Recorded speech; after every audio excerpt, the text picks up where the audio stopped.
नमस्कार, मी सचिन कुटे। आजचा हा व्हिडिओ त्या लोकांसाठी आहे ज्यांनी अजूनपर्यंत आपलं आयुष्मान कार्ड तयार केलेलं नाही आहे।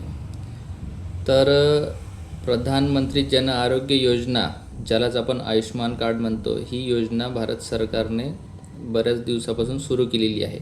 पण तरीही अजूनपर्यंत बऱ्याच लोकांनी आपले आयुष्मान कार्ड काढलेले नाही आहे।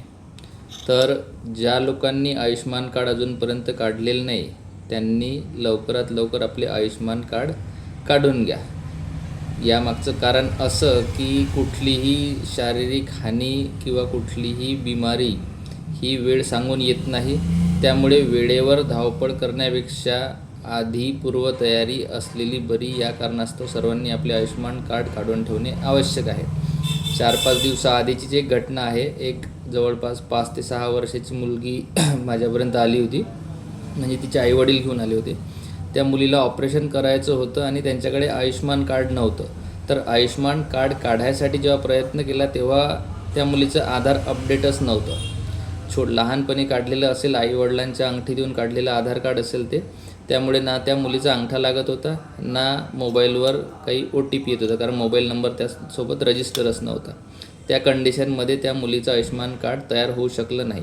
आणि आईवडील जे कोणी पालक लोक होते त्यांची परिस्थिती इतकी गरीब होती की त्या मुलीला आपलं ऑपरेशन करायसाठी जो खर्च लागणारा होता, ती खर्च करण्याची त्यांची म्हणजे असं म्हणा की 10%ही तयारी नव्हती, त्यांची परिस्थितीच नव्हती। त्या कंडिशनमध्ये मग त्यांना स्वतःच्या मुलीचं ऑपरेशन पुन्हा 2-3 दिवस समोर ढकलावं लागलं।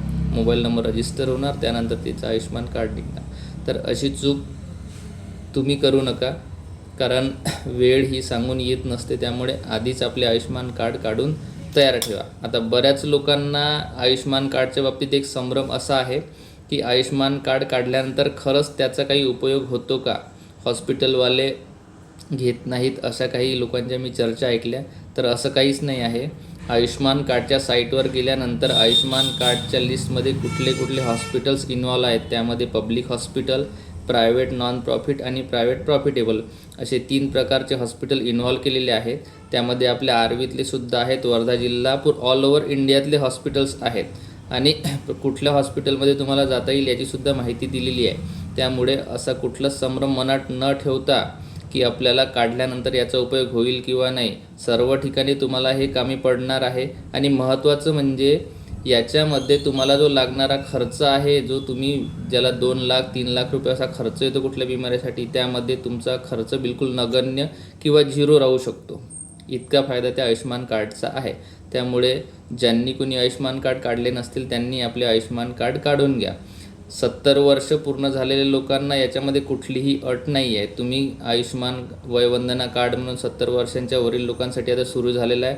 त्यामुळे 70 वर्षांच्या वरील लोकांना आता कधीही आयुष्मान वयवंदना कार्ड काढून घेता येते, ज्याच्यामध्ये सरकारकडून तुम्हाला जवळपास 10 लाखापर्यंत बेनिफिट मिळणार आहे। आता प्रश्न आहे, काही लोकांची नावं त्या आयुष्मान कार्डच्या लिस्टमध्ये नाही आहेत। आपण असं आढळलं बऱ्याच वेळा की आयुष्मान कार्ड काढताना आधार नंबर टाकल्यानंतर त्याच्यात बेनिफिशियरी नॉट फाउंड म्हणून लिहून येते।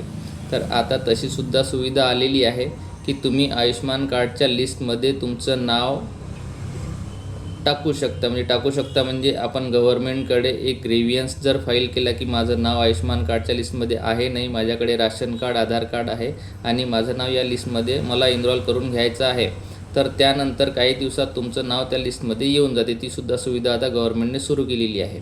त्यामुळे ज्यांचं नाव आहे त्यांनी आयुष्मान कार्ड काढून घ्या, आणि ज्यांचं नाव नाही त्यांनी त्वरित ग्रीव्हियन्समध्ये आपलं नाव त्याच्यामध्ये कसं इन्व्हॉल्व करता येईल हे पहा, म्हणजे जेणेकरून तुम्हाला सरकारने जी योजना सुरू केली आहे याचा फायदा घेता येईल।